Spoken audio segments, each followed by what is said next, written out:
Very good evening అండి, welcome to the show. ఫస్ట్గా వరలక్ష్మి గారు మీతోనే స్టార్ట్ చేద్దాం. అమరావతి మునిగిపోయింది, మునిగిపోయే ప్రాంతంలో రాజధాని నిర్మిస్తున్నారు. వేల కోట్ల రూపాయలు రుణాల కింద తెచ్చో వేరే ఎక్కడి నుంచి తెచ్చో మొత్తం అంతా అక్కడే గుమ్మరిస్తున్నారు. రైతులకు కూడా నేను విజ్ఞప్తి చేస్తున్నాను, ఏదైనా అడిగితే కేసులు పెడుతున్నారు. మీరు ఇచ్చిన భూముల్లో ఈ విధంగా అన్యాయం జరుగుతోంది, కూటమి నాయకులు కావాలనిదంతా చేస్తున్నారు అనేది అంబటి రాంబాబు మాట్లాడిన స్టేట్మెంట్ కూడా మీరు వినే ఉంటారు. నిజంగానే అమరావతిలో ఆ విధమైన పరిస్థితులు ఉన్నాయా? అందరికీ నమస్కారం అండి. మీకు మన రఫీ గారికి, మరి మోహన్ రెడ్డి గారికి నమస్కారం అండి.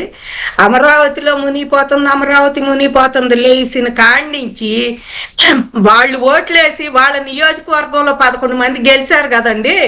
వాళ్ళ నియోజకవర్గంలో ఏం జరుగుతుంది, మా రైతులు ఎట్టుండారు, మా పొలాలు ఎట్టుండే, వాళ్ళ రాష్ట్రం మొత్తం కూడా వానలే.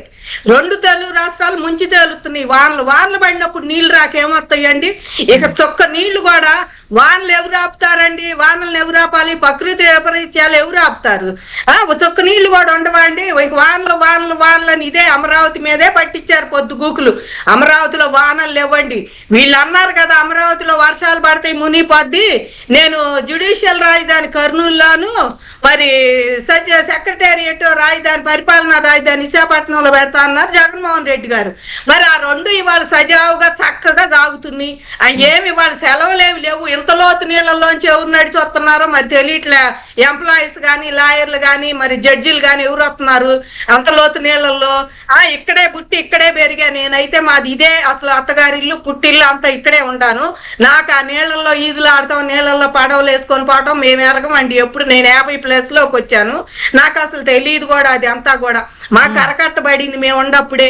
మాకు నీళ్లు ఎక్కువైతే అటు పక్క కృష్ణా నదిలోకి వెళ్ళిపోతాయి, ప్రకాశం బ్యారేజీలోకి వదిలేస్తారు అటు పక్కకి.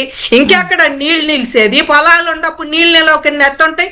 పైనుంచి తీసుకొచ్చి వీళ్ళు కొండవీటి వాగు అంటున్నారు.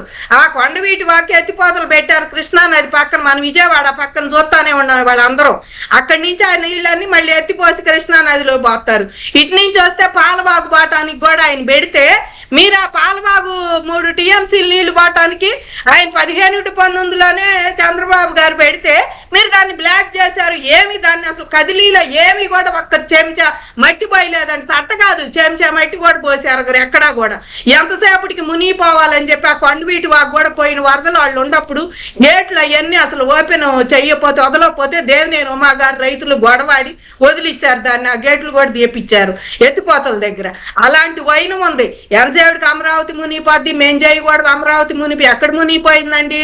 పక్కన ఎక్కడెక్కడయ్యో పేకు తీసుకొచ్చి చూపించి నదులు, అదిగో పొలాల్లో నీళ్లు ఉంటాయండి. పైన పొలాల్లో నీళ్లు ఉండకపోతే ఇళ్లలో ఉంటాయా, రోడ్ల మీద ఉంటాయా? నీరు పళ్ళ మెరిగిద్ది. వీళ్ళు చేసిన పాపం ఏంటంటే, పోయిన వీళ్ళు గవర్నమెంట్ లో ఉన్నప్పుడు మట్టి కూడా దొంగపోయారండి. మా ప్లాట్లలో గుంటలు పెట్టారు. మా ప్లాట్లు మేము ఇంకా అంత చెట్లు మొలిసిపోయి జంగిల్ లెక్కన అయింది.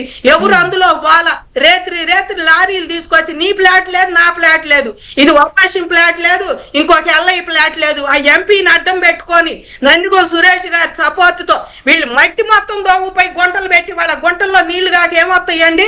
నీళ్లు పల్లాల్లో ఉండకి ఏం నీళ్లు? ఆ గుంటలు ఎవరు పడవాలి? ఇప్పుడు మేము పూడ్చుకోవాలా రైతులము?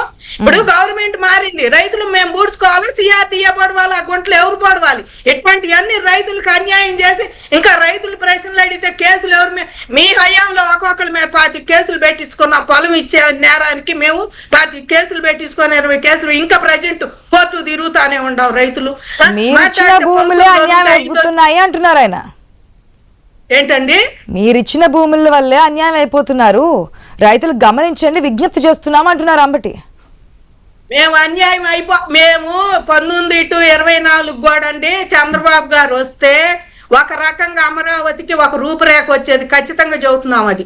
ఇవాళ మీరు వచ్చి మధ్యలో అసలు అమరావతి లేనే లేదని మమ్మల్ని సుప్రీంకోర్టు దాకా తీసుకెళ్ళావు. రైతులను కూడా వచ్చిన కౌళ్ళు వచ్చినట్టు సుప్రీంకోర్టు లాయర్లకు, నువ్వు పెట్టిన లాయర్లను తట్టుకోలేక కౌళ్ళు రాగానే తీసుకుపోయి మేము సుప్రీంకోర్టు లాయర్లు పెట్టుకొని మా తరపున వాదించండి అయ్యా, భూములు ఇచ్చాము ఏమైపోతాం, శాసన రాజధాని ఒకటి పెట్టినందుకు 50,000 ఎకరాలు అవసరం అని బోర్ని ఏడ్చుకుంటూ మొత్తుకుంటా పిల్లలు వచ్చిన పండగలే పోరాటాలై సచ్చి బతికాము 5 ఏళ్ళు.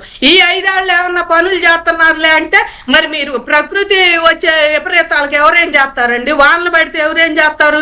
వస్తే వాళ్ళు ఏమైనా పనులు చేయడానికి వాళ్ళని 5-6 కంపెనీలు వచ్చి పనులు చేస్తున్నాయండి. వాళ్ళందరూ కూడా రేకుల షెడ్లు వేసుకొని వర్కింగ్ వాళ్ళందరూ కూడా ఉండి ఇంకా పనులు చేస్తున్నారు. ఇంకా మీకు అబద్ధం అయితే రండి చూస్తానికి. ఆ అన్నాళ్ళు ఎవరు అక్కడికి వచ్చి నిలబడి చూపియాలి. వానలేడో ఇంత లోతు నీళ్లు ఎక్కడ ఉండయో అక్కడ. ఇవాళ నేను సెక్రటేరియట్ కి పొద్దున్న నేను కూడా పోయా. ఇవన్నీ ఏంటి? అవన్నీ సెక్రటేరియట్ దగ్గరికి పోయాను, హైకోర్టు దగ్గరికి పోయా. నీళ్లు అంటుంటే అవి పనులు చేస్తానే ఉంటారు. ఇంకా మీరు నీళ్లు అంటే కట్టడాల దగ్గర ఎక్కడుండి, మరి యాక్సెస్ రోడ్ లో నీళ్లు ఎక్కడుండి? మీరు ఇవన్నీ కూడా అండి ఇట్లాంటి మాటలు మాట్లాడి బురద చల్లి నేను వద్దంటే అమరావతి కడుతున్నారు, అసలు మాకు అందుకే ఇష్టం లేదనేది ఒకటి తీసుకురావాలి జనంలో అని చెప్పేసి. వాళ్ళు 3 రాజధానులు కావాలంటే వాళ్ళకి ఎన్ని ఓట్లు కట్టబెట్టారో ఎన్ని సీట్లు కట్టబెట్టారో జనానికి అందరూ తెలుసు.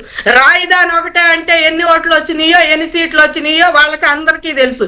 ఇంకా వీళ్ళు రాజధాని మీద విష ప్రచారం ఎందుకండి చేయటం? ఇంకా మీకు ఏదన్నా మనసు ఉంటే ఆ 40% ఓట్లు నాకు ఉండయి అని వస్తున్నారు కదా జగన్మోహన్ రెడ్డి గారు. ఆ 40% మందిని వాళ్ళ నీళ్ళల్లో వాళ్ళే ఉండారు, పొలాలు పోయిన వాళ్ళు. ఇంకా మాకు పొలాలు ఏమి లేవు, ఇచ్చేసాం గనక పొలాలన్నీ మేల్కొని కూర్చున్నాం. వాన వచ్చినా నువ్వనే వానలు వరదలు వచ్చినా వాళ్ళేమి మరి వాళ్ళు ఎట్టుంటారు? ఆ పొలాలన్నీ పోతే ఆ రైతులను ఓదార్చండి పోయి మీ నియోజకవర్గాల్లో, ఆ రైతులను ఓదార్చండి. అంతేగాని